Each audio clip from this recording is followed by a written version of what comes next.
Sir, ఈ మధ్య ఏ పొలిటీషియన్ని చూసినా సంపదలు సృష్టిస్తున్నాం, అది ప్రజలకు పంచిపెట్టేస్తాం అంటున్నారు.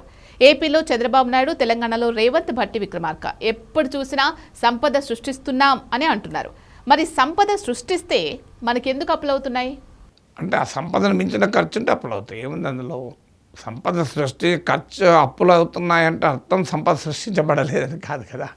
సో అప్పులంటే అప్పులు ఎప్పుడు అవుతాయి? నీ ఖర్చులు సంపద కన్నా ఎక్కువ ఉంటే అప్పులు అవుతాయి. సంపదకు లోబడి ఖర్చులుంటే అప్పులు కావు. అందువల్ల అప్పులకు కావడం అనేది సంపద సృష్టిస్తున్నారా లేదా అన్నదానికి ట్రై కాదు. ఖర్చు ఎంత అవుతుంది, సంపదకు ఖర్చుకు, ఆదాయానికి ఖర్చుకు మధ్య వ్యత్యాసం ఉందా లేదా? ఆదాయం ఎక్కువ ఉంటే అప్పులు కావు, ఖర్చు ఎక్కువ ఉంటే అప్పులు అవుతాయి. సహజంగా అభివృద్ధి చెందిన దేశాలు ఎక్కడైనా ఆదాయాన్ని మించి ఖర్చు పెడుతూ ఉంటాయి.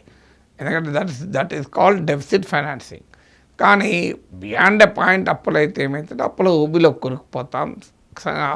అన్ప్రొడక్టివ్ స్కీమ్స్ పైన, కేవలం రాజకీయ అవసరాల కొరకు పెట్టే జనాకర్షణ పథకాల పైన ఎక్కువ ఖర్చు పెట్టడం వల్ల ఏమవుతుంది అంటే ఆదాయం రాదు, ప్రజలకు ఏదో సంక్షేమం ఇస్తారన్న పేరిట ప్రజల్ని పరాధీనులుగా మార్చేస్తారు. అది ఎకనామిక్ ప్రాక్టీస్ కాదు.